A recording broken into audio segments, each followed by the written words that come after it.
बिस्मिल्लाहिर्रहमानिर्रहीम बिस्मिल्लाहिर्रहमानिर्रहीम। अस्सलाम वालेकुम मोहतरम नाज़रीन, उम्मीद है आप सब खैरियत से होंगे।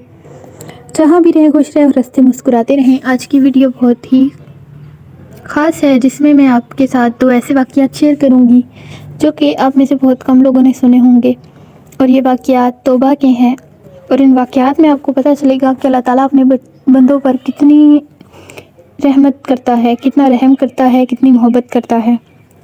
तो वाक़यात को पूरा सुनने के लिए, वीडियो को समझने के लिए वीडियो को पूरा देखें और हमारे चैनल को सब्सक्राइब कर लें, ताकि ऐसी ही खूबसूरत वीडियो की नोटिफिकेशन आप तक पहुंचती रहे और आपको अल्लाह ताला की तरफ पुकारती रहे और ऐसे खूबसूरत वाक़यात आपके ईमान को ताज़ा करते रहें।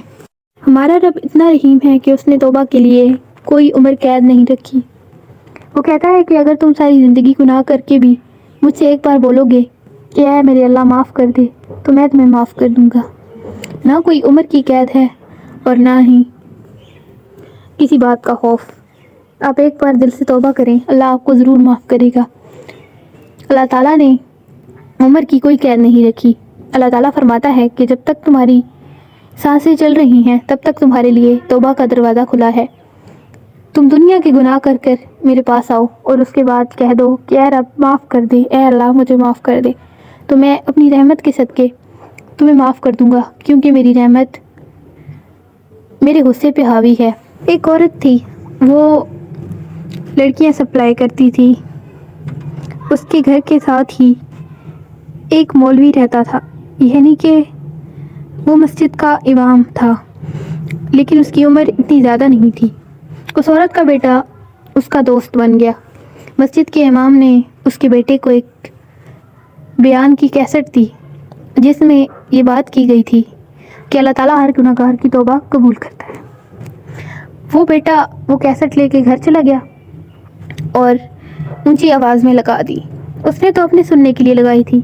कुछ देर उसकी माँ काम कर रही थी, उसके कानों में आवाज़ पड़ी। कुछ देर सुनती रही और सुनते सुनते फिर उस बेटे के पास गई और उससे बोलने लगी कि मुझे ये दोबारा सुनाओ, मैंने भी सुननी है। उसके बेटे ने दोबारा लगा दी।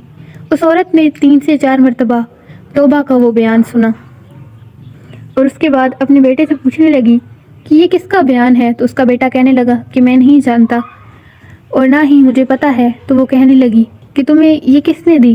तो उसने कहा कि मौलवी साहब ने दी है, जो कि हमारे घर के साथ रहते हैं। उस औरत ने अपने बेटे को लिया और मौलवी के पास चली गई।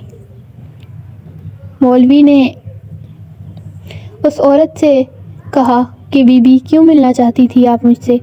तो उस औरत ने उसे सारी बात बताई कि मैं जो काम करती हूँ वो किसी से पोशीदा तो नहीं है, सब ही जानते हैं, लेकिन इस बयान में कहा गया है कि जो कोई तौबा करेगा उसकी तौबा कबूल होगी, तो क्या मेरी तौबा भी कबूल होगी।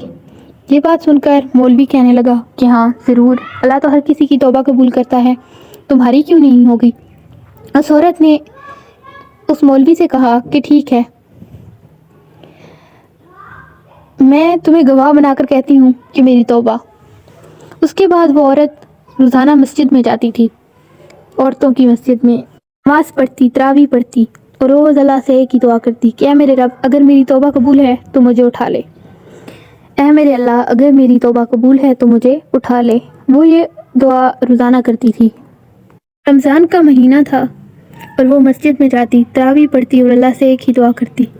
29 रमज़ान को सजदे में अल्लाह ताला ने उसे मौत दे दी।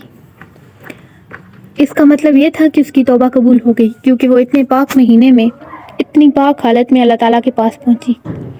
अल्लाह माफ़ करने वाला है और अल्लाह माफ़ भी कर देता है। माफ़ तो लोग नहीं करते। बेहतर ये है कि हम लोगों को देखकर उनके किरदार को जांचने से पहले अपने गिरेबान में झांक कर देखें और अपनी गलतियों को दुरुस्त करें, क्योंकि हमारा रब माफ़ करने वाला है और हम नहीं जानते कि अल्लाह किस किस को माफ़ कर चुका है और किस किस ने अकेले में अल्लाह से कौन कौन सी दुआएं की हैं। तो कभी भी किसी को देखकर इस बात का फ़ैसला ना करें कि वो जन्नत में जाएगा या जहन्नुम में, क्योंकि ज़रूरी नहीं कि जैसे हम गुनाहगार समझ रहे हों वो गुनाहगार ही हो सकता है कि वो अल्लाह के सबसे करीब हो, और जिसे हम नेकोकार समझ रहे हैं, यानी कि हमारी अपनी ज़ात, हम ये भी नहीं जानते कि हम अपने रब के कितने करीब हैं। اللہ ہم سب کو نیک کام کرنے اور برے کاموں سے بچنے کی توفیق عطا فرمائے. ملتے ہیں اگلی ویڈیو میں ایک ایسی خوبصورت واقعے کے ساتھ. تب تک کے لیے اللہ حافظ.